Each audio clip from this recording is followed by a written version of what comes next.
Welcome back to the channel, and how about that my career detail yesterday? Oh boy, free roaming, absolutely awesome. And you know, it's made me think quite possibly this year could be the year that Broken Delzinski has his my career mode, or Dashing Delzinski has his my career mode. Let me know in the comment section below which one you would like to see, but I kind of really want to play it. So absolutely awesome, the news that we got yesterday in regards to my career. But today we have to talk about what I got to do this week. I got to play WWE 2K18 once again to follow up from when I played it at SummerSlam. And this build was a much smaller build than what I got to play at SummerSlam, but I was interested to see how it would shape up against that build and if there was any improvements added to it.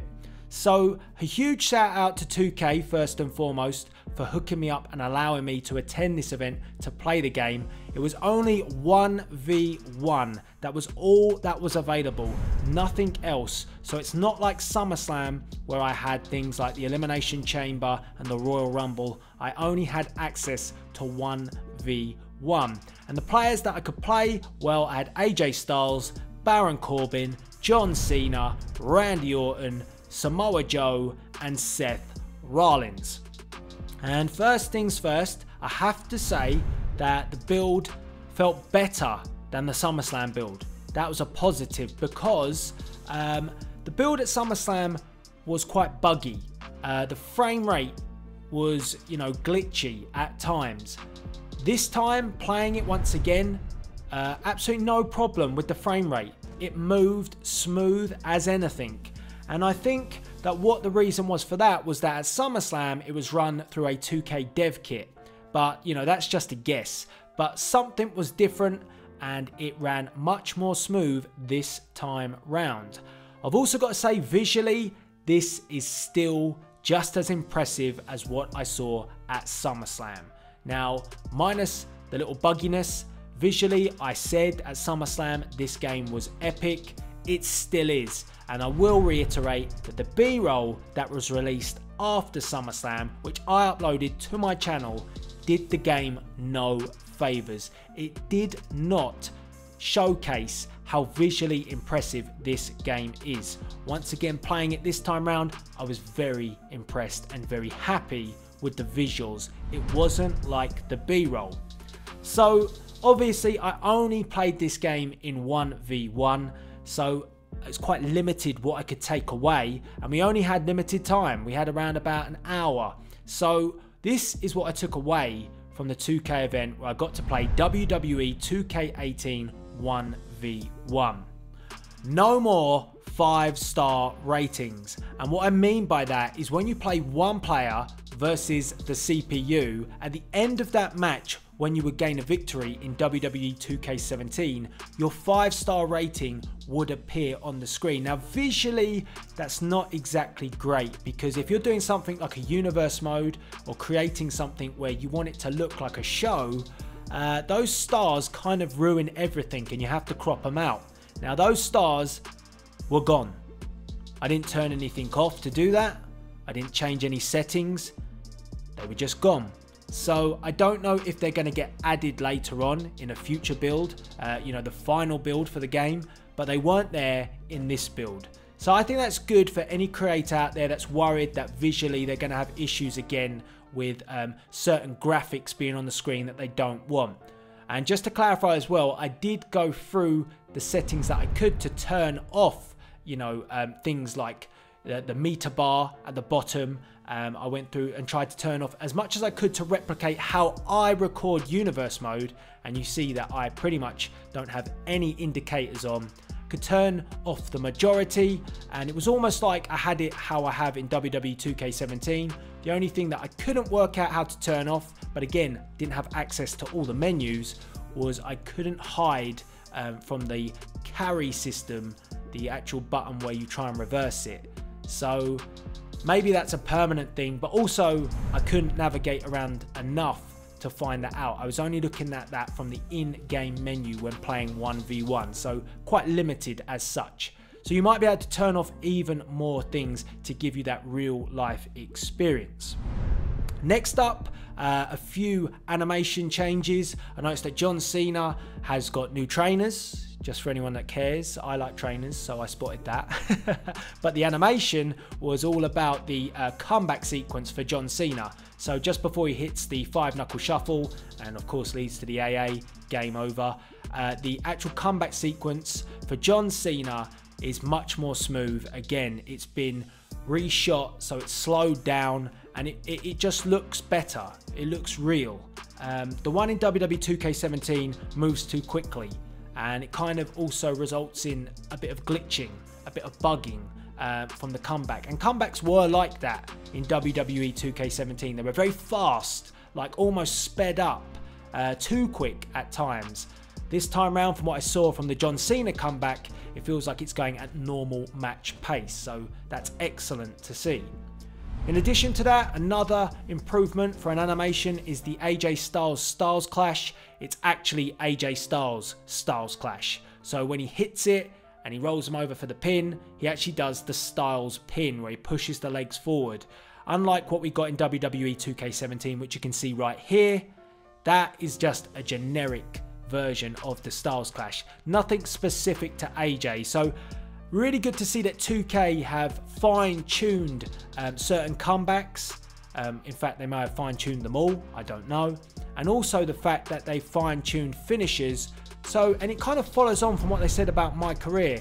They've made things more specific to the superstar, so it actually feels like you are wrestling or you are in the ring with that said superstar. It's not just generic, and it feels special. So that's good. That's excellent. So I was impressed with those areas. Next up, something that I was impressed with, but I say it with caution, the referee. Now at SummerSlam, I had no issues with the ref. He didn't get in my way once. But, you know, I was still a bit cautious about him. I still am now. Once again, playing in a couple of matches. I played about 2 or 3 matches on the day. And once again, the referee did not get in my way. He didn't interfere. He didn't cause any problems. I mean, that is great for me, who wants to create certain matches to a certain level, to a certain standard. If the referee just does his job and counts the pins, takes the submissions, I mean, that's what I want in a ref. In WWE 2K18, the referee would get too much dragged into the action, almost like a pull. He'd come in, he'd get involved, unnecessary, you end up knocking him down, or he just gets in the way. This ref seems to have better AI, he's a lot smarter, and he just stays on the outskirts of the action. Very good, impressive. That's what I want. Now, I say take that with caution, because I did think this when I played WWE 2K17 at events last year. When I got the game, somehow that ref was getting dragged back into the fold. So, you know, like I said, take that with caution. One area that I wanted to get more hands-on with this time round was the carry system. And I have to say, I really enjoy this new carry system that 2K have introduced. It's impressive, and it's so helpful as well to enable you to control your matches. And for me, with Universe Mode, wanting to put on 5-star matches, the carry system is a great aid. And what I mean by that is the fact that it's quite versatile. The fact that you can pick up your superstar, carry him close to your chest. And I don't know if many know this, but if you toggle the analog stick, you can take your opponent from your chest and shift him up onto your shoulders, so you have him in a fireman carries position. Toggle again, it will shift him into another position, like the power bomb. So you can kind of move your opponent however you want from the carry position that you've got them in. You can shift them around as much as you like, and that is what's great about this carry system. I also heard, I didn't try it myself, that you can perform a finisher from the carry system.